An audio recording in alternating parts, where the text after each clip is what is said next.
¿Y usted qué opina? Televisa presenta a Nino Canún. ¿Y usted qué opina?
Hola, buenas noches. Muchas gracias por estar nuevamente el día de hoy con nosotros en que platicaremos sobre chilangos. Vamos en Red Nacional, vamos al interior de la República, vamos con nuestros invitados que nos acompañan esta noche. Doctor Gustavo de la Vega Xota, investigador y articulista. Buenas noches y gracias por estar con nosotros. Licenciado Francisco Galindo Musa, diputado federal por el 9º Distrito de Jalisco del Partido Revolucionario Institucional. Buenas noches y gracias por acompañarnos. Licenciado Alfredo Anda Páez, director de Comunicación Social del municipio de León, Guanajuato. Buenas noches y también gracias por estar con nosotros. Señor Mario Valencia, presidente suplente del Consejo Consultivo de la Ciudad de México. Buenas noches y también gracias por acompañarnos. Buenas noches. Señorita Cintia Friedman, señorita Distrito Federal. Buenas noches y también gracias por estar con nosotros. Contador público Jaime de Jesús Hernández, empresario en la rama de cosméticos de la ciudad de Monterrey, Nuevo León. Buenas noches y gracias por acompañarnos. Ingeniero Fernando del Castillo y Mateos, compositor. Buenas noches y también gracias por estar con nosotros. Licenciado Bernardo Batis, diputado federal por el Partido Acción Nacional en el Distrito Federal. Buenas noches y gracias también por acompañarnos. Señora Leticia G. de Bretón, empresaria de espectáculos de la ciudad de Uruapan, Michoacán. Buenas noches y gracias por estar con nosotros. Licenciado Elías Frey Delgado, diputado federal por el 1er Distrito Electoral Federal del Estado de Sonora. Buenas noches y también gracias por acompañarnos. Licenciado Jorge de León, cronista de la Delegación Iztapalapa y director del Museo del Cerro de la Estrella. Buenas noches y también gracias por acompañarnos. Sociólogo Jorge Rodríguez Sánchez, catedrático de la Facultad de Ciencias Políticas y Sociales de la UNAM. Buenas noches y también gracias por estar con nosotros. Señor Armando Ramírez, escritor. Buenas noches y también gracias por acompañarnos el día de hoy. Vamos a ir a un corte y regresamos. Tenemos un conmutador con 10 líneas disponibles para usted. Nuestro número 709-5133 para que llame y platique con nosotros. Bueno, pues iniciamos, empezamos. ¿Por qué chilangos? Nino, quisiera dar 2 datos antes. Adelante, señor. La Secretaría de Educación Pública, el año pasado, publicó un libro que le llamó Distrito Federal. En él nos dice que en el censo de 1900 había solamente 6 millones de mexicanos en toda la República. Y dice también que en 1930, en el censo de 1930, yo ya había nacido, había en la Ciudad de México 1 millón de habitantes. Obviamente no se puede pensar en un índice, un incremento en un índice demográfico a lo que estamos ahora. Yo le pregunto a los que están aquí, ¿por qué? Porque llegamos muchos del interior del país. Sí. Ahora, hay varias razones. A ver, varias razones. Hay varias razones. En primer lugar, el crecimiento natural de la ciudad. Ajá. Y la otra que es la que ahora constituye la más enérgica, la migración, ¿sí? La migración, que hay que aclararlo, yo creo que desde el principio, se da por 2 razones: la atracción de la ciudad y la expulsión que hace también el campo, ¿sí? Generalmente cuando se está hablando, y hay que decir de los chilangos y en tono despectivo, pues se habla de la gente que es sobrevalorada, prepotente, etcétera. pero la verdad es que la mayor parte de los mexicanos provenimos de familias que han emigrado aquí al interior de la República. Y yo creo que nosotros los chilangos, yo soy chilango y lo digo con mucho orgullo, me parece que somos gente que provenimos de familias que han llegado aquí y que son gentes que cuando llegan acá son gentes con agallas, gentes emprendedoras, gentes que vienen a dar la lucha, ¿sí? Entonces, me parece que es injusto y creo que realmente ese término usado hoy en forma despectiva tiene cargas ideológicas que hay que ver con cuidado, ¿sí? A mí me parece que este asunto hay que tratarlo con cuidado porque implica muchas cuestiones que... Tú dices, me siento muy orgulloso de ser chilango y después hablas del despectivo de sí, chilango. Sí, del despectivo que se utiliza especialmente en el norte de la República, Ajá. ¿sí? En el norte de la República ser chilango implica un despectivo porque te dicen que eres prepotente. La verdad que esto no es una conducta generalizable, ¿sí? Claro.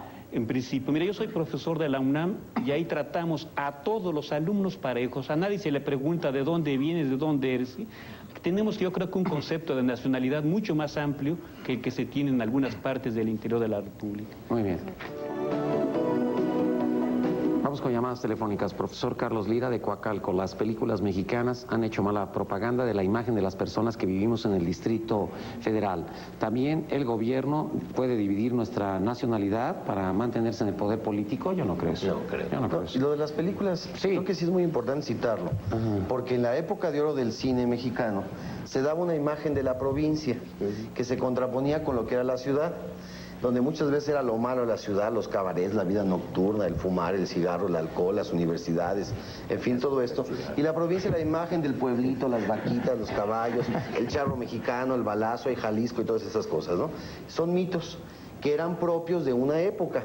Vamos, el cine también, al igual que muchas cosas, van retrasados con respecto a lo que está pasando en la realidad y reflejaban años antes de cómo estaba esta estructura. Por eso ahora nos parecen tan desactualizados, hoy parece falseada esta imagen de las películas mexicanas, pero reflejaban una época. Sí, además también en el caso del cine, efectivamente contribuye a crear mitos, ¿sí? Recordar del rancho a la capital, ¿sí? Que sí reflejaba justamente la actitud de los 40, cuando llegar a la ciudad era llegar a buscar empleo porque se estaba industrializando el país, justamente, ¿sí?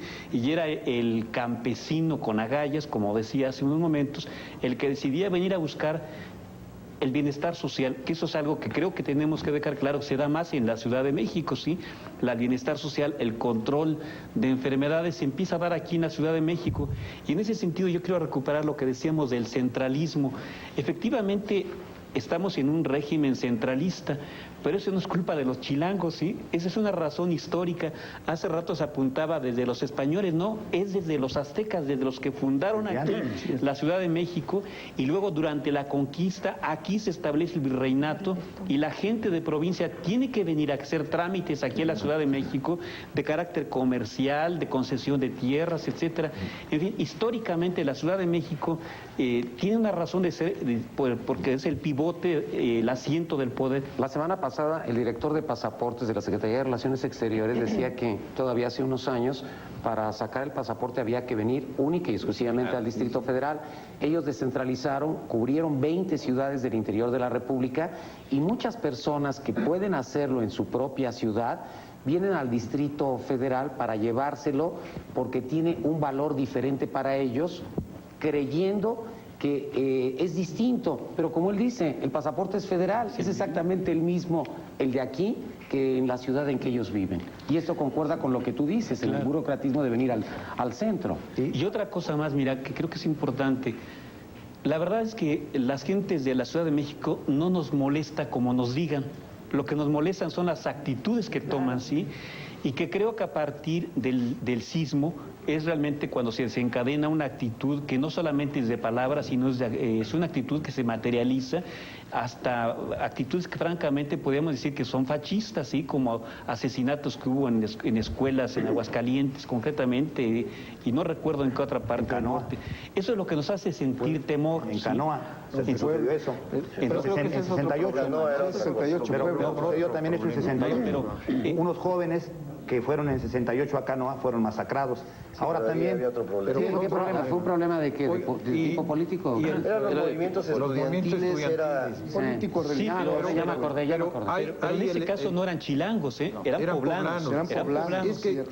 Y es que el nivel participativo en política del habitante de la Ciudad de México es mucho mayor que el de provincia.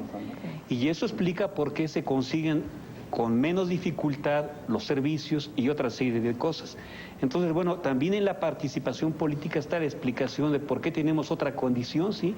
Aquí fácilmente prenden los problemas. En el interior de la República está más mediatizada la gente, ¿sí?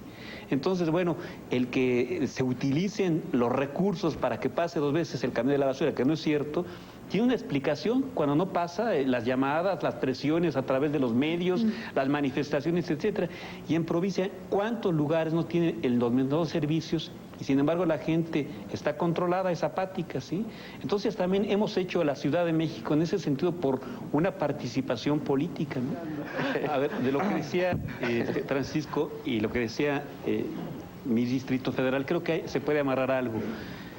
En realidad este tipo de actitudes son manejadas, ¿sí? Cuando dices, nos hacen sentir, o cuando tú nos estabas explicando que se sorprenden posteriormente, es que hay una evidente manipulación, ¿sí? Y aquí yo creo que vamos a llegar a un problema de fondo, ¿sí? Esta actitud de rechazo hacia la gente de la Ciudad de México está manejada. Y creo que hay que estar alerta en que fundamentalmente donde se maneja más es en los estados que tienen mayor cercanía hacia los Estados Unidos, ¿sí? Entonces a mí me parece que hay un trasfondo importante, un país dividido, un país enfrentado. Yo creo que tiene algo mucho que reflexionar, ¿sí? Entonces, están diciendo 2 personas, nos dicen, nos sorprendemos, entonces es evidente que ellos no tienen una opinión que surge de sus propias experiencias, sino que se ha condicionado esa actitud de rechazo, ¿sí? Es muy curioso, pero... ¿Tijuana y en El Paso? Tijuana, de todo el norte, sí. Las que habla del norte, que es fundamentalmente en el norte del país. ¿Por qué en el norte del país? ¿Por qué en el norte? Ahí hay una razón, es la imitación al otro modo de vida, al modo de vida norteamericano, ¿sí? Pero hay una contradicción en la esencia. La gente del norte, las poblaciones, las ciudades del norte fueron pobladas con gente del centro.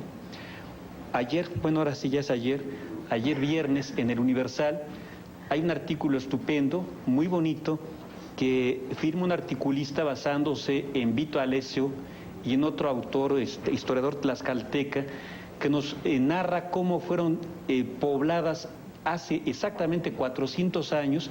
Sale una caravana de 400 familias de Tlaxcala a poblar las ciudades del norte y poblan desde San Luis Potosí, Monterrey, Saltillo, Chihuahua y se dice hasta las Californias. Entonces, bueno, pues lo que demuestra eso es que somos un país de migraciones, ¿sí? En realidad estos regionalismos son absurdos. Hemos tenido movimientos para arriba, para abajo, y en realidad yo insisto en que esta es una cuestión manejada, y manejada desde fuera especialmente, y donde tiene más eco es donde se tiene unas expectativas o aspiraciones hacia otro modo de vida. Tal parece que el problema fuera manipulado. Sí puede haber una manipulación, pero también es algo interno y bastante interno, ¿no? Yo veo difícilmente que se manipule así, como dicen, de allende de las fronteras de Estados Unidos. No creo que ellos tengan ese interés en exacerbar ese regionalismo. Bueno, pues quién sabe, ¿no? Recientemente hemos visto casos muy concretos que desmentirían todo, ¿sí? La penetración que se hace política en algunos estados del norte, la verdad que es evidente, sí, y eso los periódicos lo dicen frecuentemente, pero estoy de acuerdo en que no es solamente, o sea, para manipular tiene que haber un elemento, y desde hace rato yo quería decir que hay una raíz histórica en esto, y es el ladinismo, ¿sí? Es la explotación, el menosprecio que hacemos de la gente más baja. Ahí está el fondo del por qué existe este tipo de problemas, ¿sí? Y entonces siempre tenemos un rencor hacia el que está arriba, y hacia el de arriba somos sumisos, pero hacia el de abajo somos malditos, ¿sí? A ese lo pisamos y lo aplastamos. Con el de arriba somos serviles, tenemos actitudes de doblamiento, etcétera. Entonces ahí está una raíz. Ahora, ¿Por qué en el Distrito Federal? Porque aquí se concentra, como se ha dicho, el poder se concentra en las finanzas, la cultura, la investigación, etcétera. Entonces, en ese sentido, pues, ese es el resentimiento, ¿sí? Entonces yo digo que hay una raíz histórica de mucho tiempo, ¿sí? Que en este momento coyuntural todavía ahondan más las contradicciones internas. Pero la unidad no es unidad de pensamiento, sino es unidad de intereses y de convivencia. Claro. O sea, hay un chiste, yo por eso sigo insistiendo en que la crítica es sana, la crítica a las formas o las costumbres del chilango, mientras sea bien canalizada y entendida y racional, creo que es positivo. Los excesos es lo negativo. Hay una película, la de Annie Hall, donde va Woody Allen y Annie le dice a Woody, me voy a Hollywood. Y Woody Allen, que es de Nueva York, le dice, ¿pero qué vas a hacer a Los Ángeles? Dice, si el máximo el símbolo de la cultura es el semáforo. O sea, ahí se ve el encuentro entre dos ciudades, ¿no? Yo creo que lo importante sería que hubiera más polos de desarrollo, más puntos de identidad para, como en el caso de Monterrey, que creo que va a florecer más, el caso mismo de Guadalajara o Mérida. Nos estamos olvidando también del sur de la República, que también Pero ahí no hay tanto rechazo, Armando. No. Eso es interesante. Pese a que un tiempo ellos fueron separatistas por precisamente la discriminación, el rezago que tenían, en cuanto se integran a través de vías de comunicación especialmente, se sienten integrados, y en el norte el fenómeno es distinto, ¿sí? Inclusive yo diferenciaría lo que sucede con las actitudes de los veracruzanos. Ahí, como decía Jorge, es más de sorna, de burla, de chiste, ¿sí? Pero no hay agresiones físicas. En cambio, hacia el norte sí las hay. ¿Sí? Compañeros del INEGI que se tuvieron que ir a radicar allá, bueno, un poco lo que decía el diputado Vázquez, se encontraban con que en las escuelas ponen haz patria, mata un chilango, y ellos, indignados, en la unidad habitacional donde estaban ubicados, pusieron haz patria, educa a un hidrocálido, ¿sí? Claro, o sea, el hecho es de que esa misma actitud había que canalizarla por la forma positiva, evitar los excesos. En este caso no creo que toda la población sea la que ponga estos letreros, y el hecho de que uno comience a fomentar el enfrentamiento cuando debería ser la discusión no es enfrentamiento, no es antagonismo de ideas para sacar otras ideas, ¿no? Entonces sería sano tomar esa actitud como discusión, no como agresión directa, ¿no? Porque ahí es donde nosotros también caeríamos en el juego, en el juego de ahondar en este tipo de agresiones.